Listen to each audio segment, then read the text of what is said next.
हे पितरांनो तुम्हाला नमस्कार करतो. ओम श्री गणेश देवताय नमः. ओम श्री कुलदेवताय नमः. ओम श्री गुरुदेवताय नमः. ओम सर्वश्री इष्टलिंग देवताय नमः. शिवशनाथ मित्रांनो, मी कडापा परत एकदा आपल्या समोर हजर आहे. माझ्या धर्मकर्म चॅनल मध्ये आपले सहर्ष स्वागत करत आहे. मित्रांनो, वार नक्षत्र तिथी योग व कर्म या 5 अंगाचे मिळून पंचांग तयार होते आणि अशा पंचांगाचे ज्योतिषाकडून रोज श्रवण केले असता नाना सिद्धी प्राप्त होतात. याचे कारण मित्रांनो, तिथीच्या श्रवणाने वैभव होते, वाराच्या श्रवणाने दीर्घायुष्य प्राप्त होते, नक्षत्राच्या श्रवणाने केलेल्या पापांचा नाश होतो, योगाच्या श्रवणाने वेग नाश होतो, तर कर्णाच्या श्रवणाने मनातील सर्व इच्छा पूर्ण होतात मित्रांनो. असे आपले हिंदू धर्मशास्त्र सांगते. पण यासाठी आपली वास्तुशास्त्रानुसार असावी. देवघरी योग्य दिशेला असा, येथे योग्य देवघर असा, देवघरात योग्य व प्रमुख अशा देवता असा. प्रातःकाळात कुटुंब प्रमुखाकडून विधिवत संकल्प सोडून अभिषेकयुक्त पूजा संपन्न करावी. तसेच पूजाकर्त्याची व कुटुंबातील इतर सदस्य अंतर्बाह्य कर्मशुद्धी असावी. तरच आपण नाना सिद्धी प्राप्त करण्याला पात्र ठरतो, असे माझे तरी स्पष्ट मत आहे मित्रांनो, आता पंचांगाचे मी आपणास सांगत आहे. कृपया त्याचे आपण शांतपणे श्रवण करावे आणि असे पंचांग आपल्या विविध धार्मिक कर्मकांडात उपयोगात आणावे मित्रांनो. मित्रांनो, आज दिनांक 6 एप्रिल 2024, शालिवान शके 1945, संवत्सर शोभन, आयन उत्तर, ऋतू शिशिर, मास फाल्गुन, पक्ष कृष्ण. तिथी मित्रांनो आजची द्वादशी तिथी आहे. सकाळी 10:20 त्रयोदशी तिथीला सुरुवात. वार शनिवार आहे मित्रांनो. नक्षत्र मित्रांनो शततारका नक्षत्र आहे. दुपारी 3:40 पूर्वा भाद्रपदा नक्षत्राला सुरुवात होईल. योग मित्रांनो शुक्ल योग आहे. मध्यरात्री वा उत्तर रात्री 2:19 ब्रह्मा योगाला सुरुवात होईल. करण मित्रांनो तैतील करण आहे. सकाळी 10:20 गरज करण्याला सुरुवात होईल आणि रात्री 8:39 मनीस करण्याला सुरुवात होईल मित्रांनो. प्रमुख ग्रहांची राशी स्थिती पहाटे 5:30 वाजता अशी असणार आहे. सूर्य मीन राशीत असेल, चंद्र कुंभ राशीत, गुरु मेष राशीत आणि शनिदेव आपल्या कुंभ राशीत असणार. मुंबई भागातील सूर्योदय असतं मित्रांनो याप्रमाणे आहे. सूर्योदय सकाळी 6:30 असणार आहे, तर सूर्यास्त सायंकाळी 6:53 असणार आहे. मित्रांनो, या पंचांगाच्या आधारे आता आपण आजच्या पूजेसाठी लागणारा संकल्प जो आहे तो सोडणार आहोत.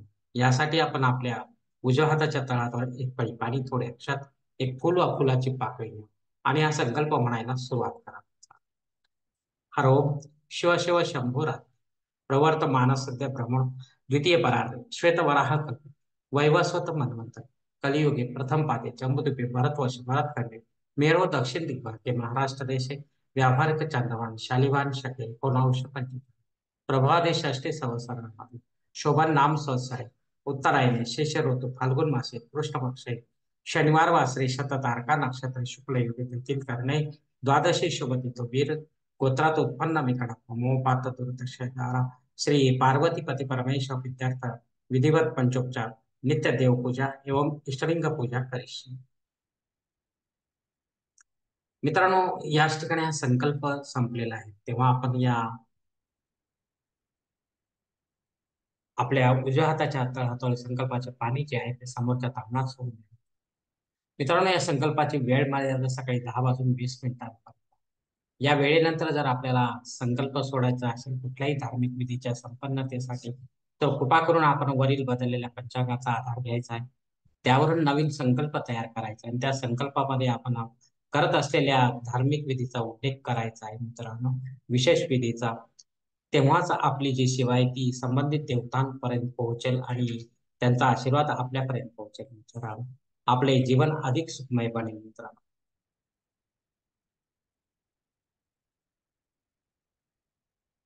मित्रांनो, आता मुहूर्त विभाग आपण पाहू. यात धार्मिक विधी आणि त्यांचे मुहूर्त काळ याप्रमाणे दिलेले आहेत. साखरपुडा, डोहाळ जेवण, बारसे आणि जावळ काढण्यासाठी आता या मासामध्ये एकही मुहूर्त नाही मित्रांनो. गृहप्रवेश करण्यासाठी मुहूर्त आहे दिनांक 6. मुहूर्ताच्या दुसऱ्या भागात मित्रांनो उपनयन आणि विवाह करण्यासाठी मुहूर्त या मासामध्ये नाहीत. वास्तुशांती करण्यासाठी मुहूर्त आहे दिनांक 6. भूमिपूजन व पायाभरणीसाठी तसेच देवमूर्तीची प्राणप्रतिष्ठा करण्यासाठी देखील मुहूर्त आता या मासामध्ये नाहीत मित्र. मित्रांनो, वरील काही मुहूर्तांच्या तारखेत वेळेची मर्यादा असू शकते. कृपया ती जाणून घेण्यासाठी आपण कॉमेंट्स बॉक्समध्ये मला विचारावे किंवा पंचांगधारकास किंवा योग्य पुरोहितास संपर्क साधावा आणि मगच मुहूर्ताची तारीख आपल्या जन्मकुंडलीनुसार निश्चित करावी मित्रांनो, या मुहूर्ताशिवाय आपल्या सुविधेनुसार कोणत्याही प्रकारचे मुहूर्त पुरोहितांच्या मदतीने स्वतः तयार करू नका किंवा तसे करण्यास पुरोहितांना भाग पाडू नका. तसेच पंचांगातील गौण संकट व आपत्काळातील मुहूर्तांची निवड शक्यतो करू नका.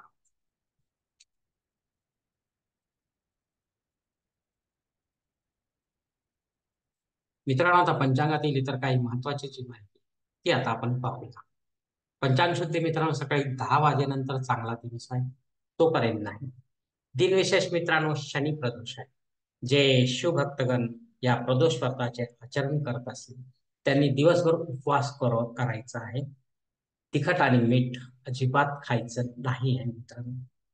आणि प्रदोष काळामध्ये शुचिर्भूत होऊन आपण जवळच्या जागृत अशा शिव मंदिरात जाऊन शिवलिंगाची विधिवत अभिषेकयुक्त रुद्राभिषेकयुक्त पूजा आपल्याला संपन्न करायची. स्वतः करा किंवा पंडिताच्या माध्यमातून करा आणि तेथेच शक्यतो महाप्रसादाचे वाटप करा, प्रसादाचे दानधर्म करा. काही ब्राह्मण देवता असेल किंवा पुजारी असतील त्यांना आणि त्यानंतर घरी येऊन आपण हा उपवास सोडायचा आहे मित्रांनो, त्रयोदशी श्राद्ध कर्म देखील आहे. त्यामुळे या दिवशी जर आपल्याला आपले कोणी पूर्वज आपल्याला सोडून गेले असतील परलोकामध्ये, तर त्यांच्या नावाने आपल्याला श्राद्ध घालणे गरजेचे आहे मित्रांनो. यासाठी आपण अपराह्न काळाची निवड करायची आहे. तसेच घरी किंवा तीर्थक्षेत्री आपण ते करू शकता. विधिवत पंडिताच्या माध्यमातून पिंडदान असेल श्राद्धकर्म केल्याने ही जी सेवा आहे पितृसेवा ही त्यांच्यापर्यंत पोहोचेल आणि त्यांचा आशीर्वाद आपल्यापर्यंत पोहोचेल. आपले जीवन अधिक सुखमय बनेल. अग्नी पृथ्वीवर सकाळी 10 वाजून 20 मिनिटानंतर हजर आहे. जर आपल्याला काही नवीन यज्ञ या कर्मकांड करायचे असेल तर या वेळेनंतर आपण करू शकता. रेग्युलर आहे ते आपण केव्हाही करू शकता. राहुकाळ मित्रांनो सकाळी 9 ते 10:30 वाजेपर्यंत. या वेळेमध्ये जर आपले काही काम महत्त्वाचे रखडत असतील, तर ती इतर वेळेमध्ये पूर्ण करण्याचा प्रयत्न करा. होऊ शकते आपल्याला त्यात यश प्राप्त होईल मित्रांनो. राहुकाळ आपल्यासाठी योग्य नाही असे समजावे.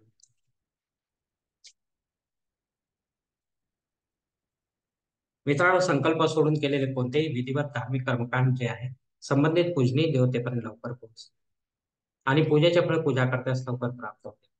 आपल्या नावे पुण्य जमा होते मित्रांनो. कारण अशा धार्मिक कर्मकांडाचे करता करविता आपणच असतो. लक्षात ठेवा मित्रांनो, शेवटी आपणच आहोत आपल्या जीवनाचे सुख. धन्यवाद मित्रांनो. आजचा हा पंचांगाचा व्हिडिओ मी येथे संपवत आहे. आपण जर माझ्या मतात सहमत असाल तर कृपया माझे धर्मकर्म चॅनल सबस्क्राईब करा, लाईक करा, आपले कुटुंब व मित्रपरिवारासह शेअर. तसेच कॉमेंट्स बॉक्समध्ये आपले मत अवश्य नोंदवा आणि माझा पुढील व्हिडिओ आपल्यापर्यंत पोहोचण्यासाठी बेल बटन अवश्य दाबा. धन्यवाद मित्रांनो. पुढील भेटीपर्यंत आपण खुश राहा, आनंदी राहा, प्रसन्न राहा. शिवकल्याण. हरि ओम शिवा महादेव.